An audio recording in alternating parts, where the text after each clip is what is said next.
Sekarang kita bakal belajar bareng tentang soal UTS kan VMP ya. Nah, kita mulai dari soal pertama. Soal pertama ini katanya ada 4 macam senyawa. Katanya intinya mana yang dapat bereaksi menghasilkan gas hidrogen. Nah, ini itu masuk ke analisis kimia klasik ya. Untuk yang bagian kuantitatif inorganik. Nah, di analisis kuantitatif inorganik pemeriksaan pendahuluan ya, terus sampai dengan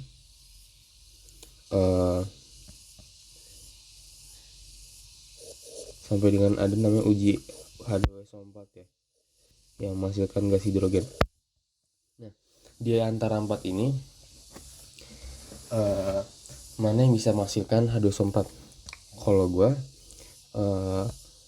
ngerjain ini tuh pakai direct volta.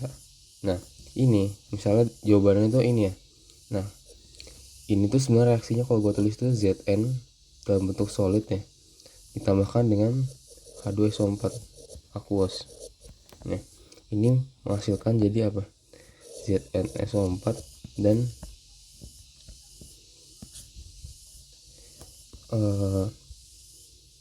H2 kan ya.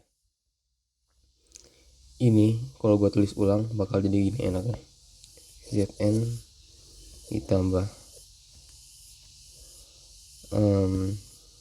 2H plus ya. Kalau gue pisah, ini jadi Zn2 plus dan ini jadi H2. Nah, kalian kalau perhatiin ini itu mengalami oksidasi kan kalau si Zn nya, sedangkan kalau H nya ini mengalami reduksi. Nah, kalau di red volta sebagai diavalin ini tuh ada mulai dari Zn, habis itu Cr, habis itu Fe, seterusnya sampai H, dan yang terakhir tuh emas. Nah, di red volta ini semakin kiri semakin oksidasi, semakin kanan semakin reduksi ya. Di sini kan Zn tuh di kiri, H tuh di kanan. Berarti menurut red volta Zn itu oksidasi, H itu reduksi. Udah sesuai kan sama ini reaksi ini. Nah, kalau udah sesuai kayak gitu berarti reaksi ini bakal berlangsung spontan ya. Berarti mereka akan bereaksi dan menghasilkan gas. Jadi jawabannya itu ini.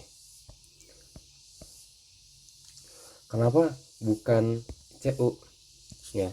Soalnya Cu itu di direct volta ada di sebelah kanannya H ya. Nah, kalau misalnya Cu itu kan di kanan, otomatis harusnya Cu itu mengalami reduksi gitu, bukan oksidasi. Jadi singkatnya kenapa Zn, soalnya Zn itu ada di kiri dari H kalau di direct volta, sedangkan kalau Cu itu ada di sebelah kanan. Nah, terus yang ini gimana, Fe sama O2H2O? Nah, sebelah Zn itu sebenarnya di sini tuh ada H2O di direct volta. Nah, cuman karena si Fe ini bentar gue tulis ya.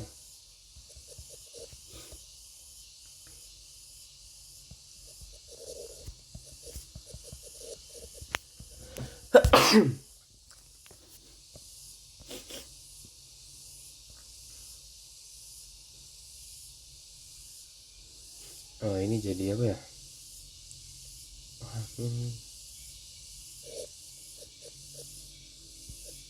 Kayaknya gini deh. Nah, di sini kan Fe mengalami oksidasi ya, airnya mengalami reduksi. Nah, kalau kita lihat dari volta, H2O tuh di kiri, Fe di kanan. Ini tuh gak bakal spontan gitu ya. Soalnya tapi kalau harusnya Fe dari volta di kiri biar dia bisa spontan. Jadi alasan ini soal ini ketiga ini tuh tidak spontan, makanya bakal menghasilkan gas hidrogen ya. Lalu soal kedua ada asam sitrat. Asam sitrat ini merupakan asam lemah ya. Nah kan kalau lupa asam lemah tuh, asam kuat tuh ada apa aja? Asam kuat tuh ada HCl, ada HI, ada HBr, mayoritas 7A. Terus tambahan lainnya kayak H2SO4, terus HNO3, dan lain-lain. Nah berarti selain asam kuat, itu adalah asam lemah. Selain asam kuat di atas ya. Nah berarti kalau kita udah tahu oh ini tuh asam lemah ya, jadi kita bisa pakai rumus pH. pH itu dasarnya ya min log H plus ya. Nah terus H nya tuh apa? H nya ini itu akar ya, Ka dikali M massa asam. K nya apa? K nya itu ini ada pKa kan. Nah pKa ini sama dengan 4,761, berarti Ka nya tuh 10 min 4,761 gitu. Jadi ini 10 min 4,761 dikali massa dikali molar itu 0,08. Kalau udah kayak gini nanti kita dapat pH nya sama dengan berapa? Sama dengan min log, masukin deh ini gitu ya. Ini gak gue selesaiin hitungan tapi intinya alurnya kayak gitu ya. Nah habis itu kita masuk pertanyaan 3. Katanya mana asam basa konjugasi. Asam basa konjugasi ini konsepnya tuh dari asam basa Bronsted-Lowry ya, yang dimana asam ini berperan sebagai donor proton ya, si basanya itu sebagai akseptor dari si proton ya. Jadi intinya si asam itu punya hal lebih ya dibandingkan sama basa. Nah kita kalau dari sini kita cari senyawa yang serupa. Misalnya ini ada ion ion asam sulfat ya, ion asam sulfat dengan ion sulfat. Mereka berdua ini kan pasangan ya, soalnya serupa, HSO4 sama SO4 2 min. Dari sini kelihatan mana yang punya lebih banyak halnya. Ini kan HSO4 min kan.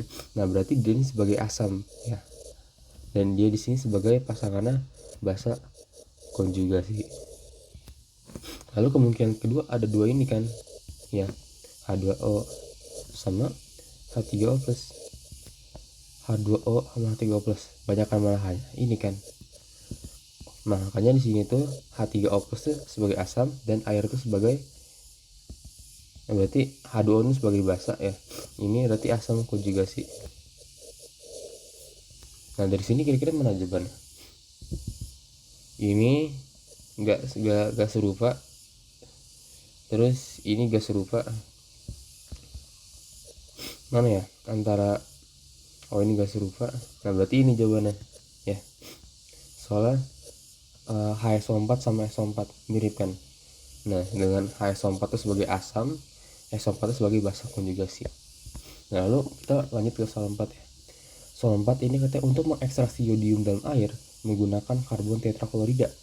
Jadi gue punya air di sini ya, isinya ada yodium. Nah yodium ini dikeluarkan dalam karbon tetraklorida. Jadi karbon tetrakloroidanya bakal ngikat si yodium. Nah kita di sini kalau perhatikan, yodium dalam air itu merupakan pelarut dan terlarut ya. Dengan air ini sebagai pelarut nonpolar, yodium ini itu terlarut ya. Nah sedangkan karbon tetraklorida ini juga sebenarnya kalau di laboratorium itu senyawa parut juga, larut nonpolar. Nah terus kenapa bisa si yodium ini pindah ke CCl4 ya, kayak ditarik gitu, diekstraksi? Nah jawabannya soalnya yodium itu lebih mudah larut di karbon tetraklorida. Penjelasannya gini, air itu secara kovalen dia tuh nonpolar ya. Karbon tetraklorida juga nonpolar karena bentuknya simetris. Nah, cuman CCl4 ini dia punya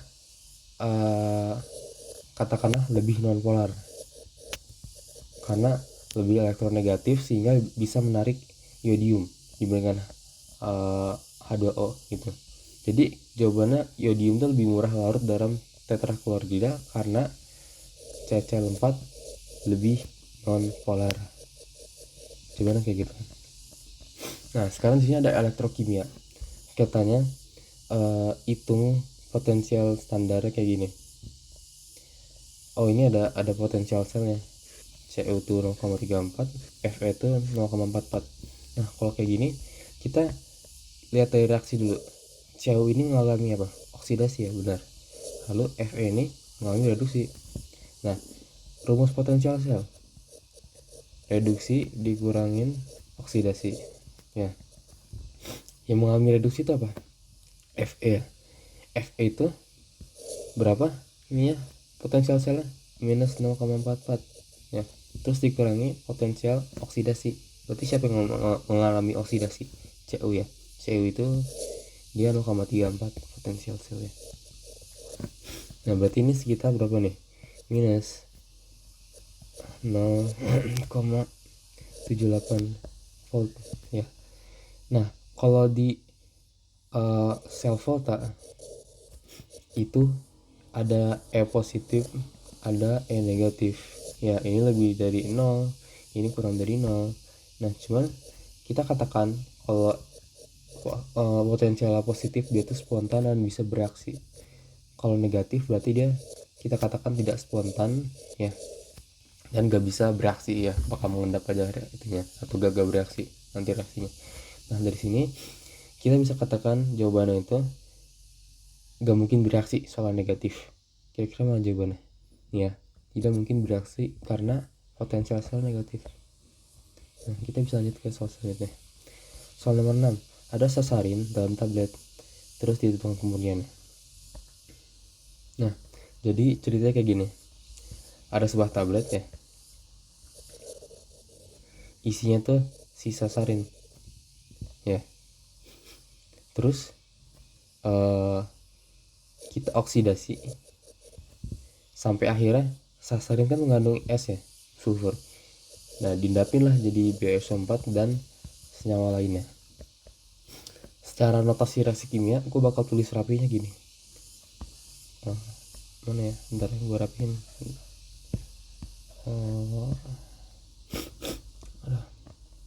Nah, C7H5NO3S ya. Terus kita tambahkan dengan senyawa sesuatu dari tabletnya, jadilah senyawa BaSO4. Kenapa bisa gitu? Karena sampelnya dioksidasi sampai belerangnya itu jadi sulfat terus BaSO4. Jadi si belerang ini bakal terkonversi sepenuhnya jadi BaSO4 gitu. Maksud soalnya kayak gitu. Dari senyawa ya.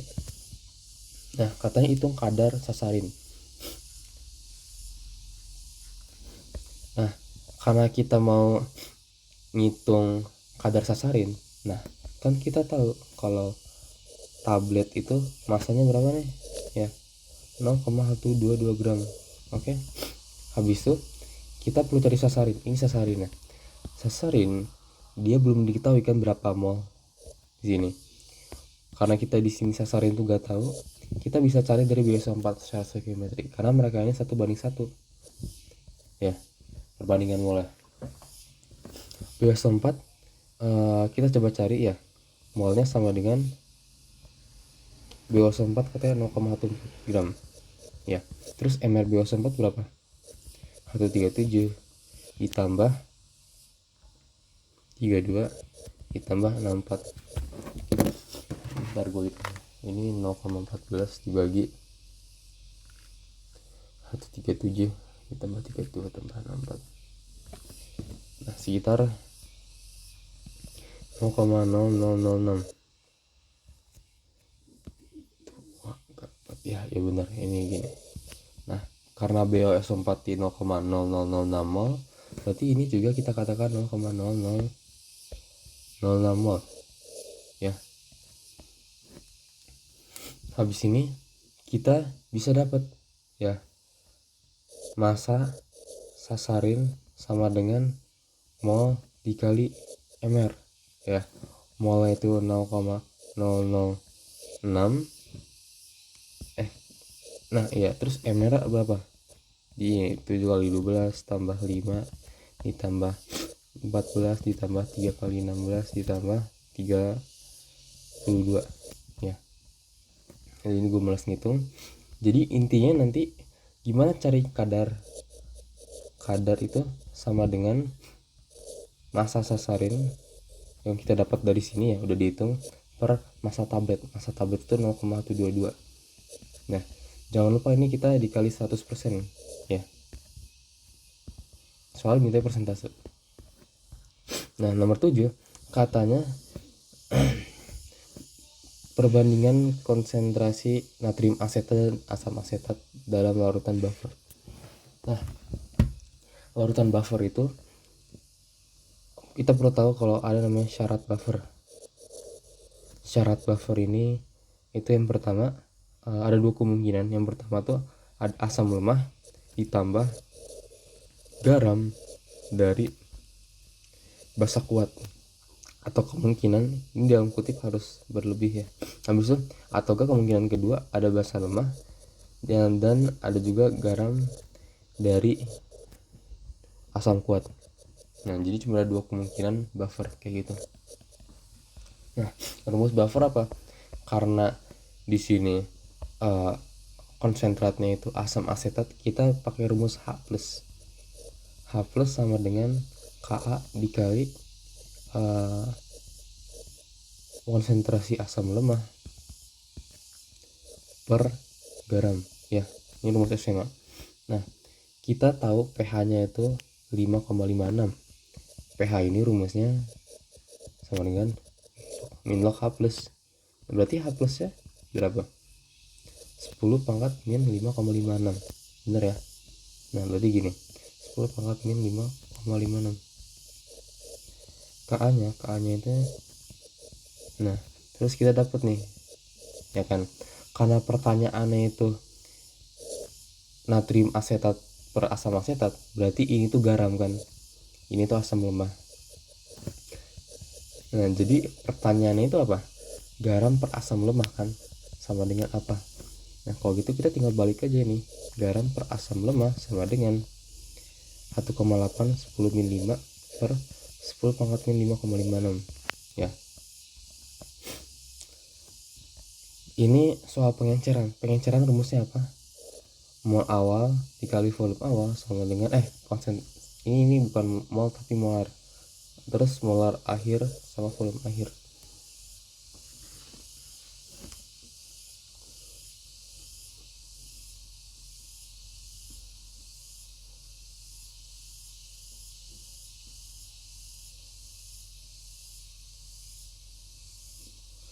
Nah ini kondisi awal ya.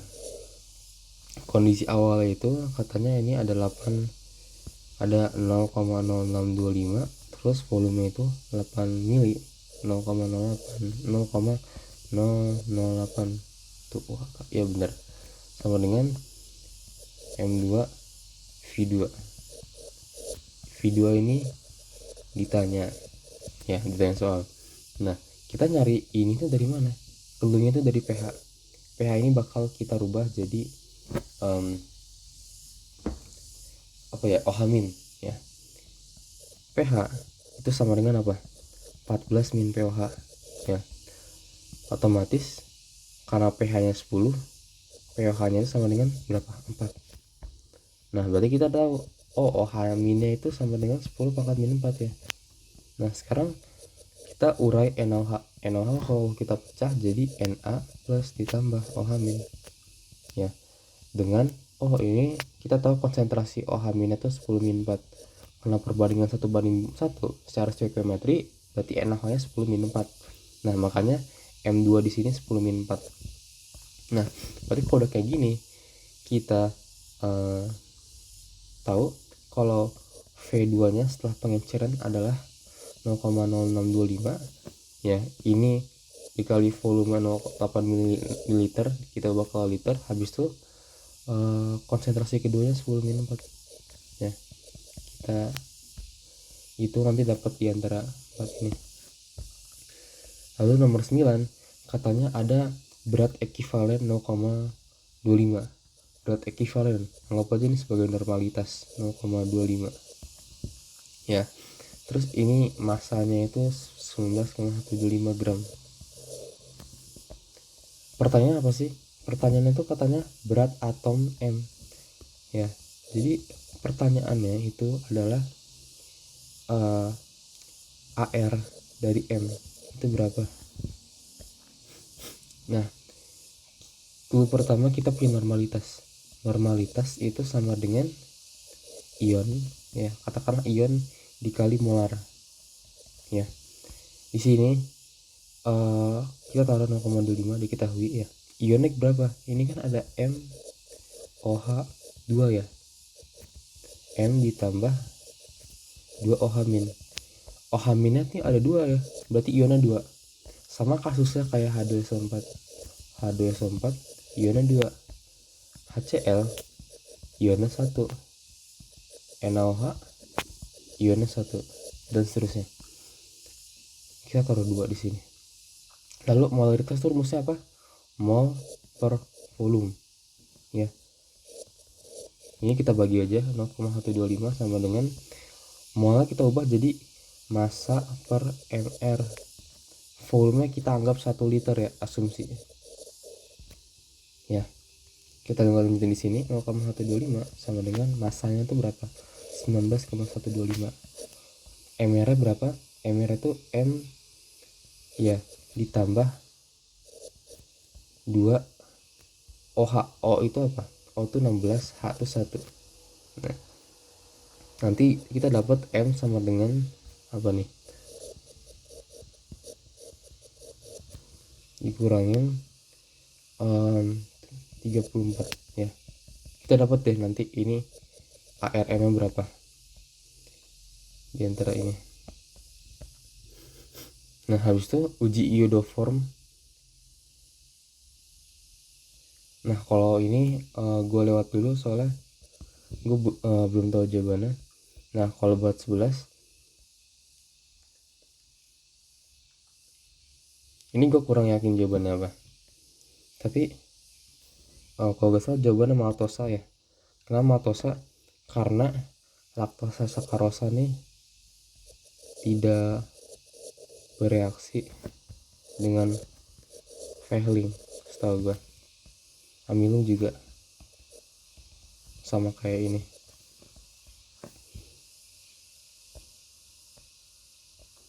Ya, oh ya, ini amilum itu amilum itu dia tuh polisakarida, dan maltosa sampai bawah ini itu semuanya itu disakarida ya. Jadi otomatis maltosa sama yang bawah ini bakal bisa ngasilin 2 karbohidrat, amilum juga bisa ngasilin 2 karbohidrat atau bahkan lebih.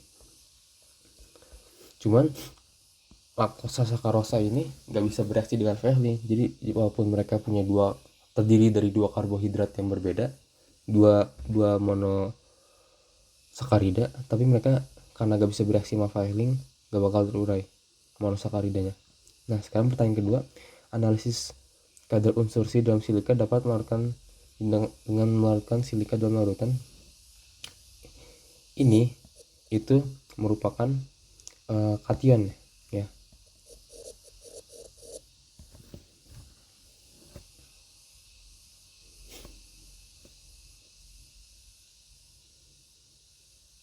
Nah, kation ini sebentar.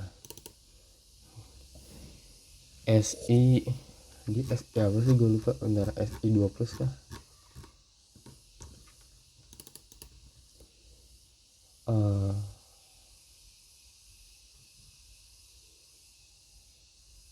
Kok bukan? Ini kita lihat dulu, soalnya gue kurang tahu gimana.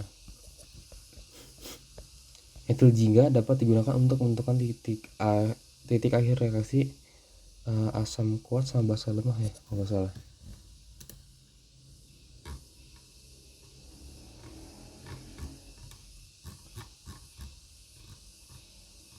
Iya harus, iya benar. Kalau nggak salah jingga tuh ini. Habis itu selanjutnya katanya pertanyaannya konsentrasi ion pada sampel awal itu berapa, katanya gitu kan ya. Kalau kayak gini kita bikin soal cerita dulu. Katanya ada ion iodida dalam sebuah larutan, kita campurkan dengan AgNO3. Nah tiba-tiba mengendap jadi AgI, kata soalnya ya, gitu deh.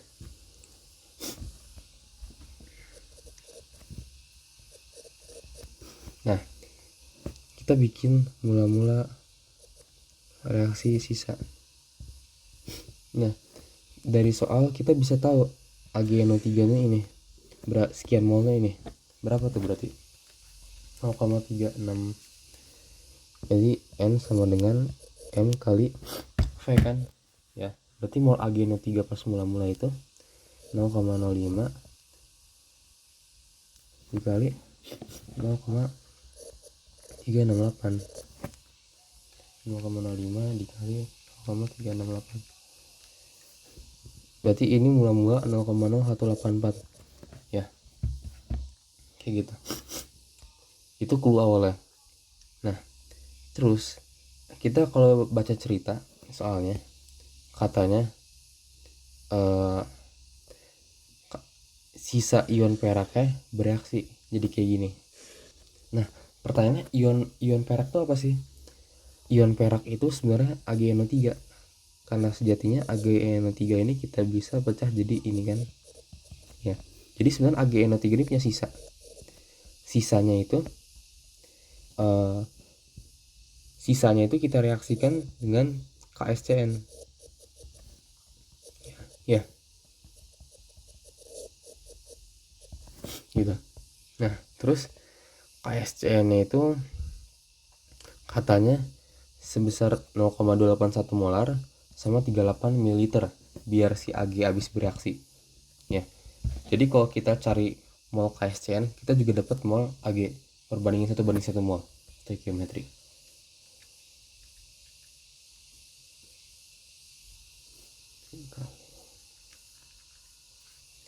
Nah berarti KSCN nya gua hitung sekitar 0,01 mol. Berarti Ag juga 0,01 mol kan, karena 1:1. Nah kita dapat dari sini kalau sisanya itu 0,01 mol.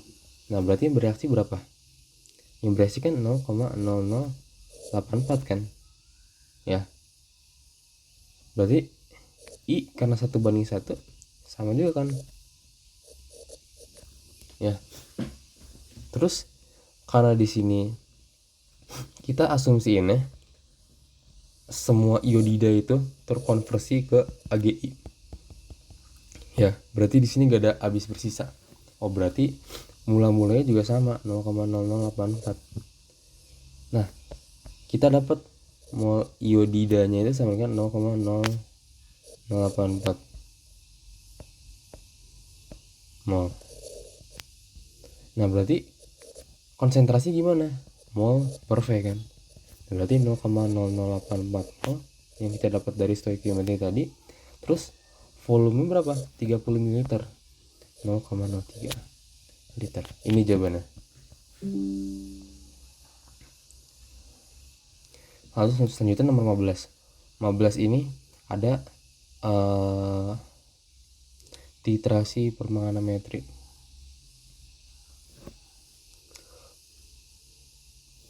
Nah sebenarnya kita bahas titrasi.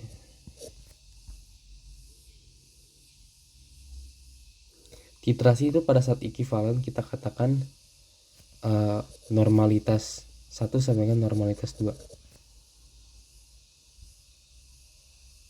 bentar, mol 1 sama dengan mol 2, atau ini kalau kita lanjutin normalitas 1V1 sama dengan normalitas 2V2 kayak gitu.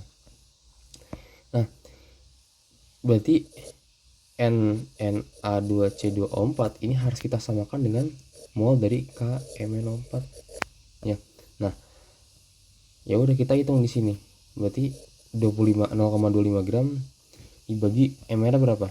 MR itu 2Na. 2Na itu berarti 46 ditambah 24 ditambah 64.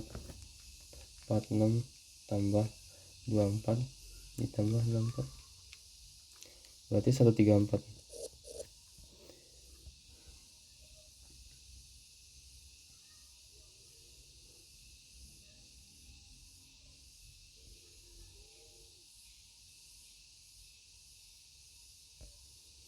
Nah ini persamaan ya.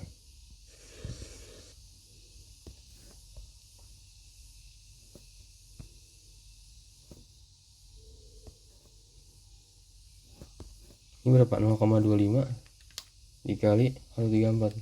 Dibagi deh.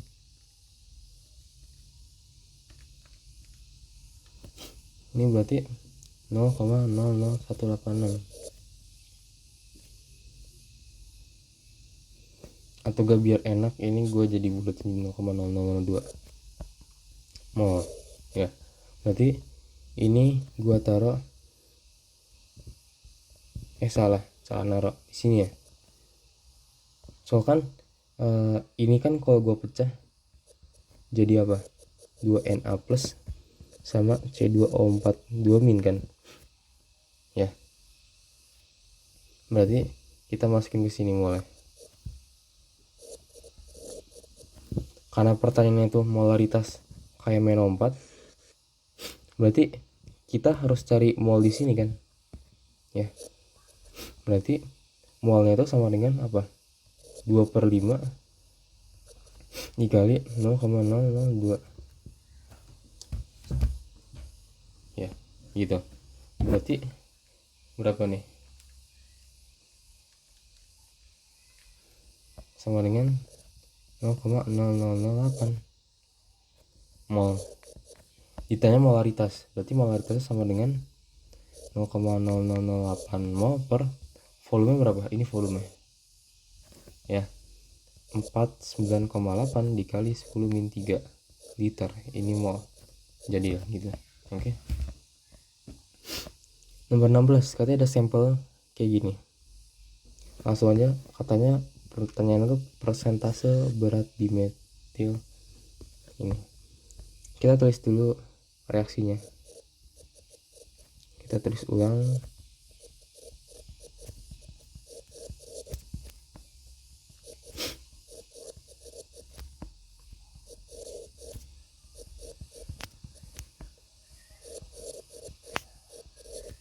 Nah kayak gini. Kayak biasa kita tulis mula-mula reaksi sisa. Nah si dimetil talat ini bisa kita hitung nih, MR tuh segini, masanya ini.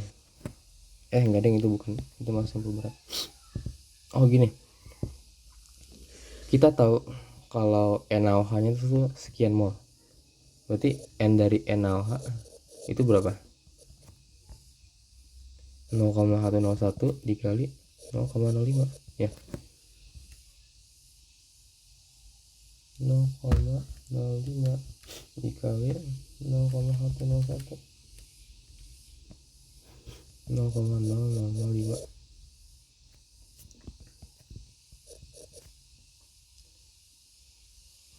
ya, sekitar segitu. Kita tulis 0,005 mol. Nah terus katanya ada sisa NaOH ya, terus dititrasi dengan gini, berarti kita bisa katakan mol NaOH ini sisa ya, sama dengan mol HCl karena dititrasi. Nah berarti mol NaOH nya itu berapa? Mol NaOH sisa berapa? 0,109 dikali 0,037 ya.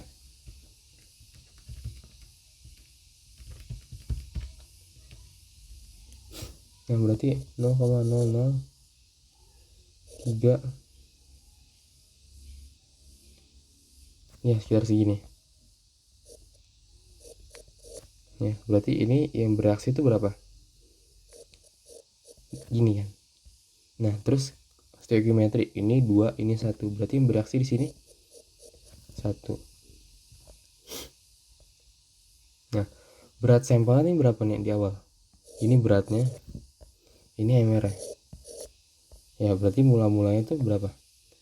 0,816 per 194,19.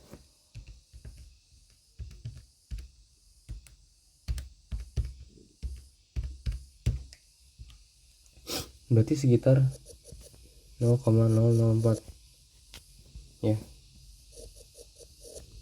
Nah berarti sisanya kita dapat nih, sisanya ini 0,003. Nah pertanyaannya berapa persentase berat dalam sampel? Nah mula-mula ini itu sampelnya 0,003 ini sebenarnya si senyawa sisa sampel ya. Berarti biar cari persentase berat ya, kita tinggal bagi aja. Ini kan mulai ini ya, berarti massa sisa per massa mula-mula. Massa sisanya berapa? Ini kan. Terus massa mula-mulanya 0,816. Jangan lupa dikasih 100%. Itu jawabannya. Pertanyaan nomor 17. Ini spektrofotometri ya. Ada konsentrasi 0,2. Terus katanya lebar kuvetnya ini itu 10. Absorbansinya A1. Kita bikin persamaan dulu. A Lambert Beer, A sama dengan absorptivitas lebar kuvet dikali konsentrasi. A1 sama dengan A ini kita tulis 10 mm ya. Terus C nya itu 0,2 ya. Kita bisa katakan A1 sama dengan A dikali 2 ya. Nah terus ini kondisi 1. Kondisi kedua katanya sampelnya sama. Karena sampelnya sama berarti konsentrasinya juga sama. Kuvetnya katanya beda, lebarnya itu 20 sekarang. Nah sekarang absorbansi secara teoritisnya gimana? Kita katakan absorbansi yang selanjutnya A2 sama dengan ABC. A nya kita anggap sama, B nya itu berubah ya 20, sampelnya sama 0,2. Berarti ini jadi apa? A4 kan ya. A2 sama dengan A kali 4 atau enggak 2 dikali A2. Nah makanya A2 ini sama dengan 2A1. Itu jawabannya. Habis itu pertanyaan ke-8. Ini ada untuk spektrofotometer buat identifikasinya organik, yaitu dasar dari spektrofotometer. Nah terus di sini kata kuncinya itu ada memanfaatkan vibrasi molekul. Vibrasi molekul ini merupakan spektrofotometer jenis inframerah sinar. Nah ini juga panjang gelombang ini tuh ini punya si inframerah cluenya. Jadi dua ini mengacu pada kalau dia tuh inframerah. Nah di antara ini mana inframerah? Jawabannya FTIR. Soalnya dia ada IR ya, infrared, kelihatan. UV vis itu pakai sinar UV. XRD itu X-ray diffraction. XRF itu X-ray fluorescence gitu. Ya, jadi ini X-ray, ini UV, ini infrared, FT infrared. Itu deh jawabannya. Nah, lalu itu nomor 19 ini ada soal kayak gini. Sebelumnya ada rumusnya kayak gini. A M panjang gelombang 1 sama dengan E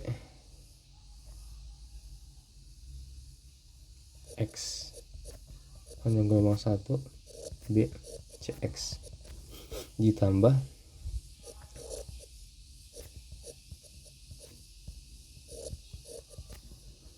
ini ada AM.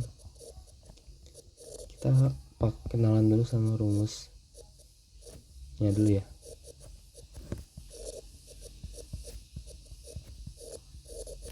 Nah, kalau udah kayak gini kita tentuin dulu ini apa. Ini itu merupakan absorptivitas ya.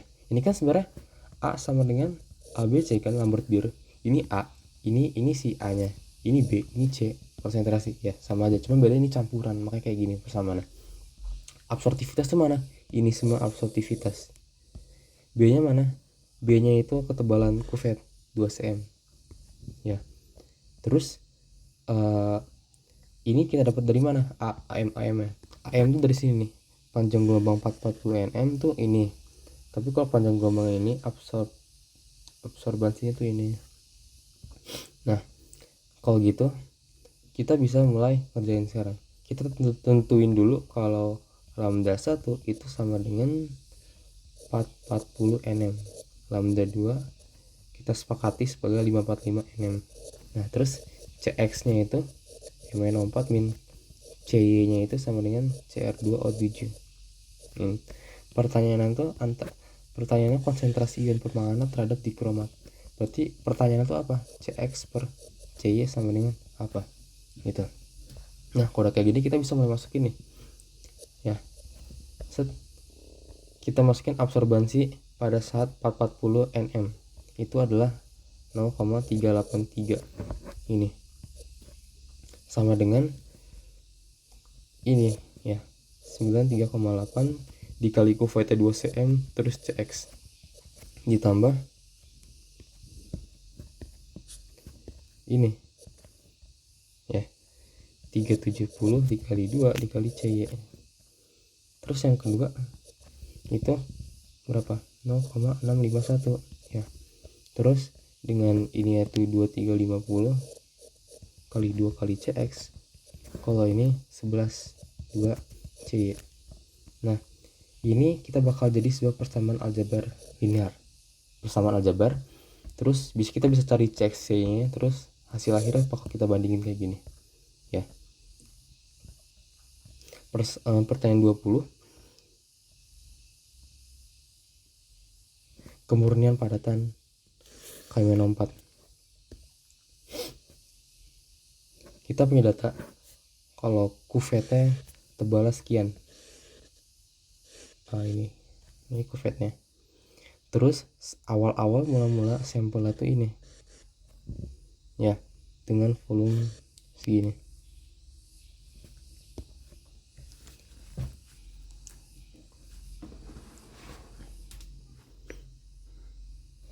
Kita punya clue kalau katanya absorbansinya itu adalah 0,5 ya.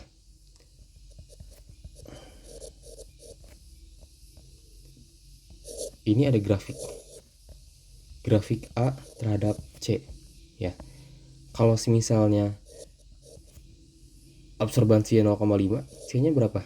Kita lihat di sini. Absorbansi 0,5 di sini kan. Tarik garis. Mentok, tarik bawah. Oh, ternyata pada saat absorbansi 0,5, konsentrasi atau molar itu 2 kali 10-4 molar. Kita dapat tuh. Nah, 0, ini itu kan dalam berapa liter dia?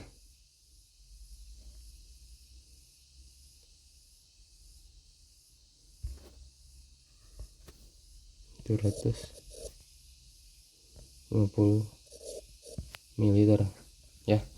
Berarti kita dapat dari dua ini tuh molnya berapa?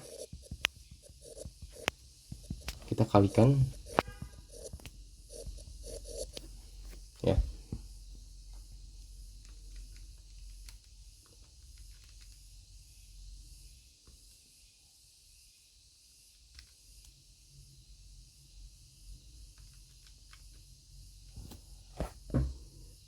5 kali 10 pangkat min 5. Nah, terus kita cari MR nya berapa? MR itu berapa sih? 39 ditambah 55 ditambah 64.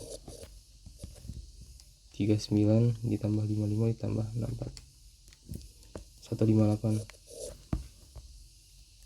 Nah, berarti massa kan sama dengan, ya, berarti 5 kali 10 min 5 dikali 158. Berapa nih?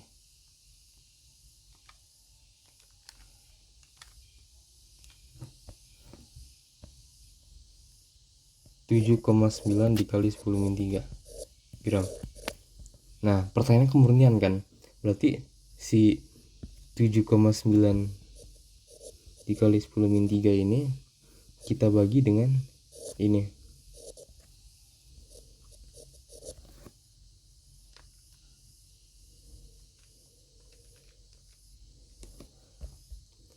Jawabannya sekitar 9,68 dikali 10 min 4.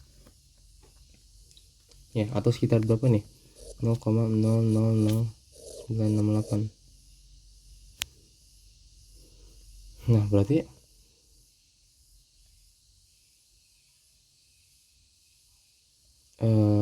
dikali 100% ya. Nah, berarti jadi apa nih? 0,097%. Ini jawaban kumurnya segini.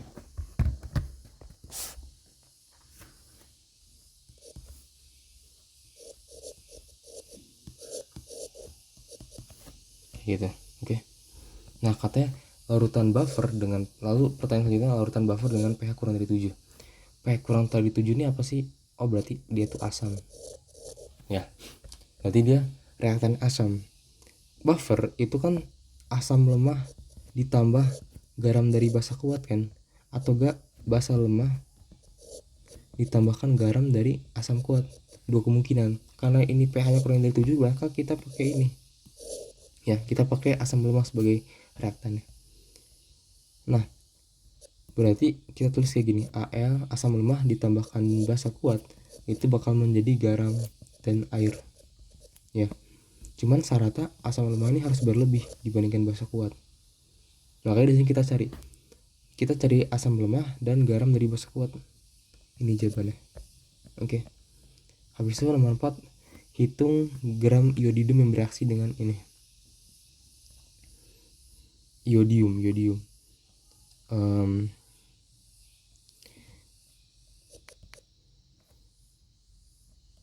Kita tulis ya, ini bakal bisa bereaksi jadi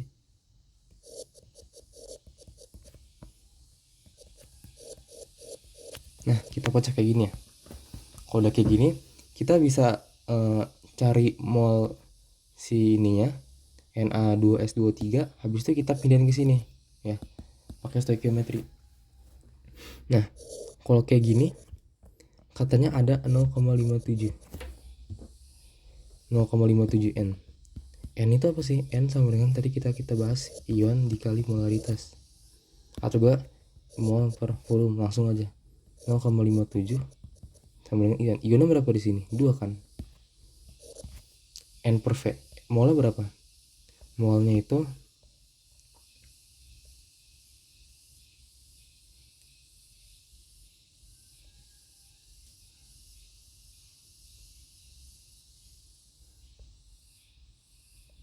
molnya kita cari ya,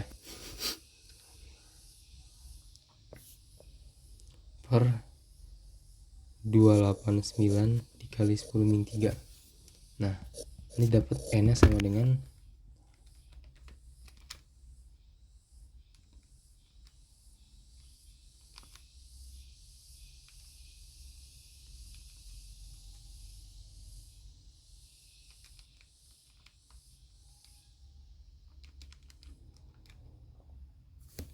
0,082. Ini 0,082, berarti kalau ini 2 kalinya kan, berarti 0,164 mol. Nah, terus kita kata disuruh nyari massa iodium ya.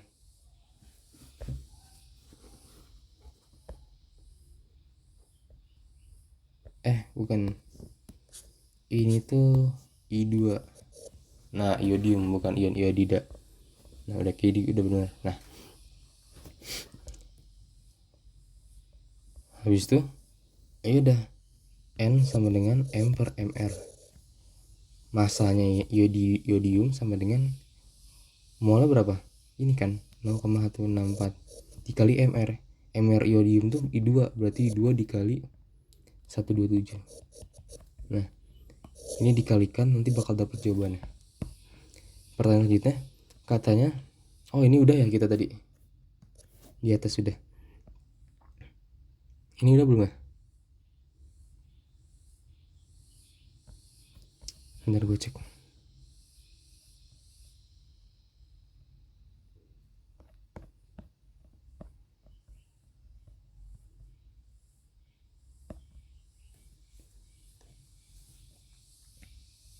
Ini udah deng.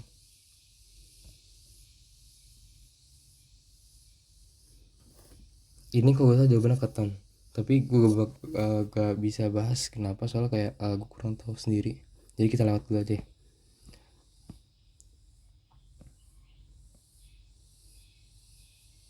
Nah, katanya ada logam larut di H2SO4 encer. Nah, terus katanya kata kuncinya ditambah amonium hidroksida. Nah, terus akan ngebentuk endapan putih. Ya, kalian harus tahu kalau NH4OH ini sama aja ke NH3. Nah, NH3 ini adalah reagen uji kation ya buat grup 3A, kation 3A. Nah, kation 3A ini ada macam-macam ya.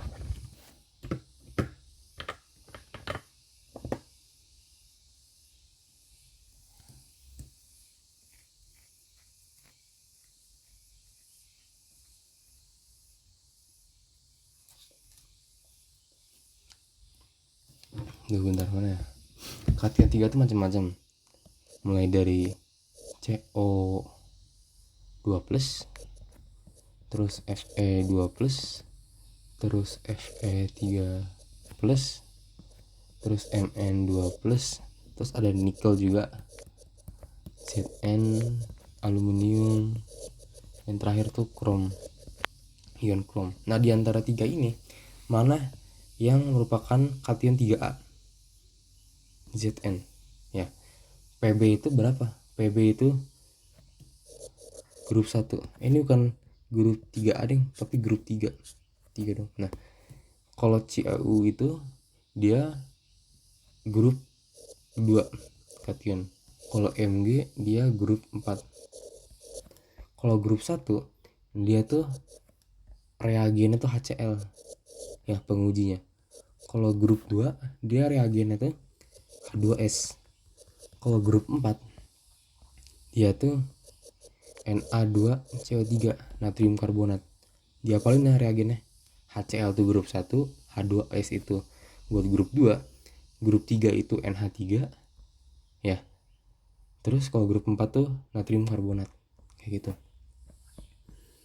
Habis itu soal selanjutnya ada kayak gini. Ini udah lewat ya. Kita jawab tadi itu apa? Maltosa kalau gak salah ya. Nah, katanya ada asam valensi 1. Tulislah H1A ya. Dinetralkan dengan NaOH. Nah,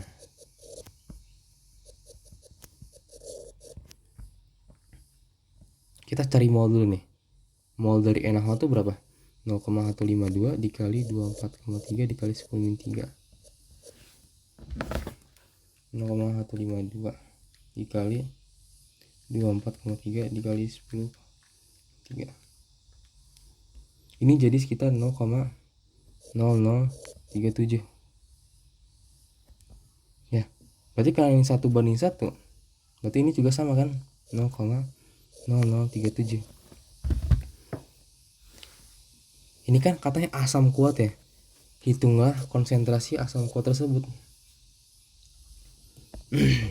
Nah berarti kalau asam kuat, berarti gue bisa katakan kalau asam ini gue bisa pecah langsung jadi kayak gini. Oh, pertanyaan konsentrasi ya, berarti udah sih, ini gak jadi, ini langsung aja konsentrasi sama dengan mol per volume ya. Ini mol kan ya, terus volume apa, 50 ya, 50 kali 10 min 3, dapat deh berapa coba. Nah lalu ini, wah pertanyaan terakhir ya.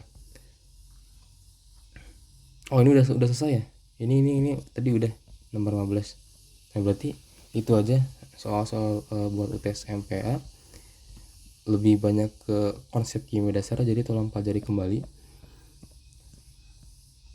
Oh ya, sama sini gue mau kasih sedikit materi tambahan ya seputar asam basa. Asam basa ini kita punya 3 macam kondisi ya. Pertama nih, asam basa biasa. Asam basa biasa ini ada 2 rumus ya, asam kuat sama asam lemah. Asam kuat ini kita nyari H plusnya itu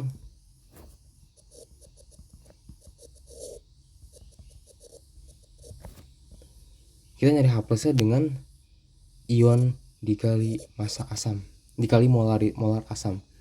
Sedangkan kalau asam lemah dia tuh akar K dikali kayak gitu. Oke. Nah sedangkan ini juga berlaku buat basa ya. Kalau basa berarti apa ya, dan seterusnya mirip kayak gitu. Nah sedangkan kasus kedua nih, kalau dia tuh buffer itu kalau misalnya asam lemah ditambah basa kuatnya, itu kita pakai H plus sama dengan Ka dikali konsentrasi dari asam lemah per konsentrasi dari garam. Tapi kalau kondisinya itu basa lemah tambah asam kuat, kita pakainya OH-. Ini tuh KB. Ya ini materi SMA ya, barangkali kita ada yang lupa, kita review bareng. Habis yang ketiga itu ada hidrolisis. Hidrolisis ini ada garam asam ditambah air. Kalau garam asam tambah air itu bentar.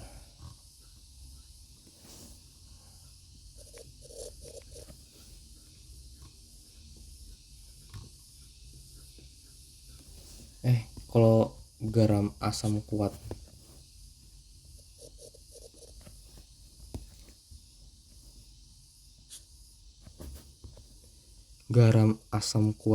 ditambah basa lemah ya, kita pakai H plusnya itu sama dengan akar KW per KB dikali garam, konsentrasi garam ya. Tapi kalau misal garamnya ini apa ya, basa kuat ditambah asam lemah, kita pakai OH min ya. Ini KW per KA dikali ya, mirip-mirip dikit lah ya kayak di SMA. Nah habis itu ada kondisi ketiga.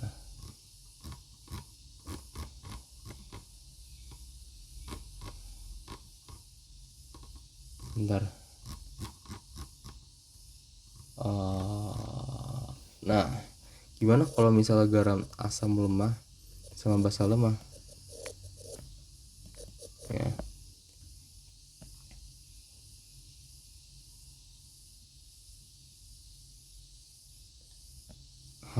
kita kayak gini, sama dengan KW KA per KB. Rumusnya kayak gini, ini dihafalin aja.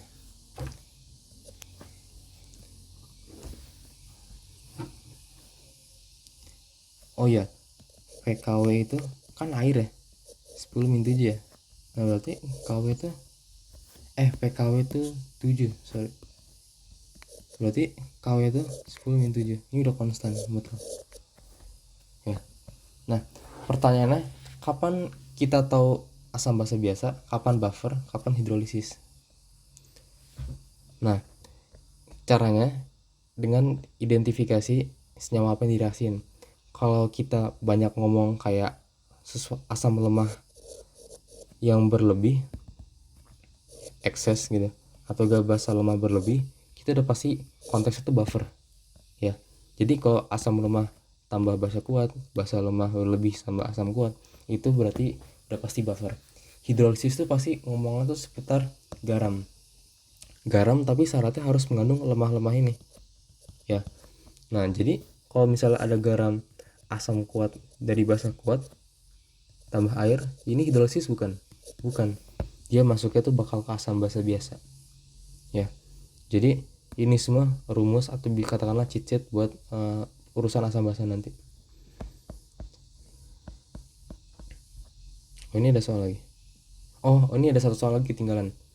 Nah ada kurva kalibrasi ini nah kayak gini ya, hukum Lambert-Beer. Absorbansi ini sebanding dengan C konsentrasi. Di grafiknya kayak gitu. Katanya absorbansinya itu pada saat titik 0,45 ya. Nah kalau ada grafik kayak gini, kurva kalibrasi, kita bisa dapat konsentrasinya dengan cara tarik garis 0,45 ini.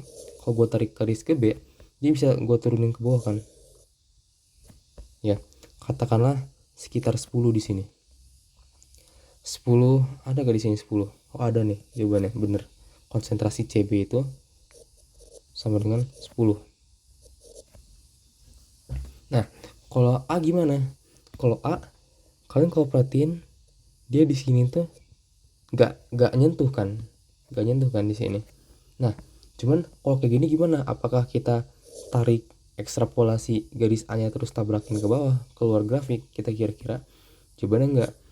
Kenapa? Karena bakal gak akurat, sederhananya gitu. Makanya kalau ada kasus kayak gini, si A nya itu gak nyampe ke absorbansinya, pertama CA gak bisa dicari ya. Yang kedua harus diencerin. Kalau harus diencerin sampai masuk rentang absorbansinya kayak gitu. Nah berarti yang harus diencerkan itu kalau si garis kita tuh gak nyentuh ke absorbansinya. Nah kita yang opsi B ini katanya larutan B harus diencerkan dahulu biar masuk rentang kurva kalibrasi. Gak usah, ini khusus buat A aja. Larutan A harus diencerkan terlebih dahulu, ini benar. Terus A dan B gak dapat ditentukan karena tidak diketahui berat molekul masing-masing. Berat molekul tuh gak ada hubungannya, jadi ini salah. Terus konsentrasi larutan sampel ada 20, salah, ini salah. CA gak bisa dicari dan gak boleh cari, gak bisa. Nah habis itu konsentrasi sampel A adalah 24, ini salah. Alasannya sama gak bisa cari. Jadi jawabannya tuh adalah ini, konsentrasi B itu 0,45 sama larutan A itu harus diencerkan soalnya dia garisnya gak nempel ke sini ya. Jadi si grafiknya itu gak nyambung gitu. Udah ya, udah habis. Oke itu aja buat videonya, makasih, semoga bisa dimengerti.